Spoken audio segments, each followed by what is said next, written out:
Welcome. It's day 33 of our 40 daily 10-minute places of pause. It's snowing again in my neck of the woods, and it's so beautiful. I thought I'd bundle up and bring you out here with me. Today, our focus, our exploration is on allowing and even inviting our feathers to be ruffled. And I say that knowing that our very lives right now are likely ruffling most of our feathers. Just how we are going about life is strange and disrupted and probably very uncomfortable and challenging at times.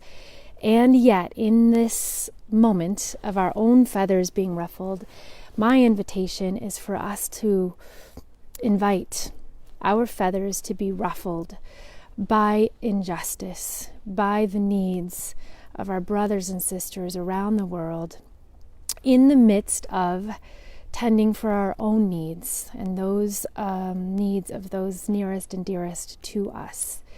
It is for this, especially in this, that I think we need these moments to be still, because it requires discernment. It requires soul care to sustain, to make our way together, asking these questions and responding. So, we're going to dive right in a moment, but first take a breath. Compose yourself, as we say. Take in the sounds, the feeling of however you find yourself this morning. And be embraced, be loved. Find that place of calm and stillness. And we're going to dive in and explore, allowing, inviting our feathers to be ruffled.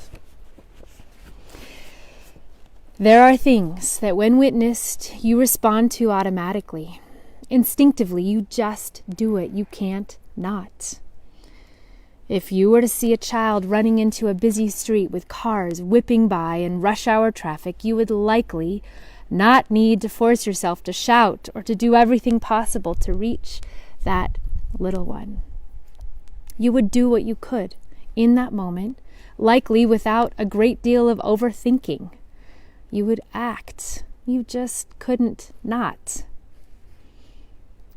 Deepening your belief that you are inextricably interconnected with those in your vast human family, it works similarly.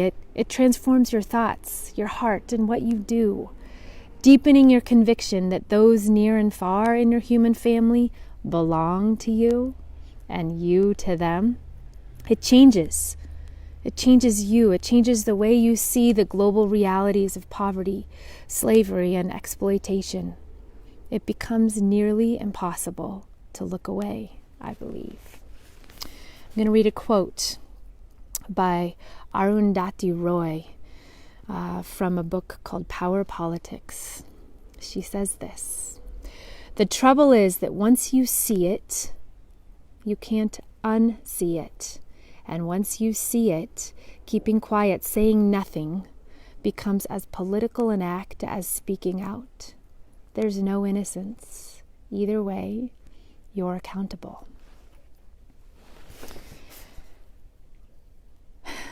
Thus, I believe there is a moment that we find ourselves in where we cannot stand by, we won't stand by, and we won't do nothing. Admittedly, though, there are times in my life where I see a struggle or I see an injustice, but I look away because it's too scary, too dark, too hard to take in. Or I don't think there's a way I can make a meaningful difference. It can be overwhelming and gut-wrenching to see the injustice. Yet, it also feels awful to do nothing, to just stand by or to pass by doing nothing. Good, I say. Good. It's good that we feel tightness in our jaws or nagging discomfort when we do nothing, pass by, pretend, or walk away. It's good that the problem is too big for us to tackle alone and propels us to reach out for those in our tribe to find ways together to do something. Allowing this very discomfort has changed me in everyday ways. In the city in which I live, here in Denver, there are many who stand on street corners, holding signs and asking for help. The less I see these folks as strangers, the less often I zip off or look away without pausing and maybe doing something, even if it's a small something. If I'm on a phone call, I may pause, smile, and wave. Sometimes I make a cup of coffee or hot chocolate to take on the way to school. In the olden days when I was driving to school. If I have nothing to give or it's not possible to stop, I may say a prayer or a blessing. You may wonder, because I have, what difference does it really make? Waving, smiling, praying, offering a small something in the force of an epic need, such as homelessness. I get it. These very thoughts have slowed, confused, and stopped me. But I contest it in my thinking. I contest it with everything in me that I need to be a homeless or other issue expert to do something. I contest that only big acts matter. I contest insulating myself, keeping at bay uncomfortable feelings of my feathers being ruffled. And yet, there are days when I want to just give up, to stop the contesting. Maybe, especially in these very challenging days, there have been times when you too have wanted to give up instead of contest. If so, it can be tempting to ignore, tolerate, or anesthetize yourself from the pain and the discomfort that is present around you. Again, in these days, there is so much that is uncomfortable. I get it. I'm with you. And yet, I believe there are things that beckon for our attention. There are people who beckon for our attention. It takes courage to acknowledge the places that break our hearts, to humbly bow our heads and observe and tend to the discomfort. I believe this is an act that significantly changes the fabric of our lives. My friend, today, be willing to be uncomfortable and allow your feathers to be ruffled. It is possible and essential when you journey with your tribe. Simple, but not easy.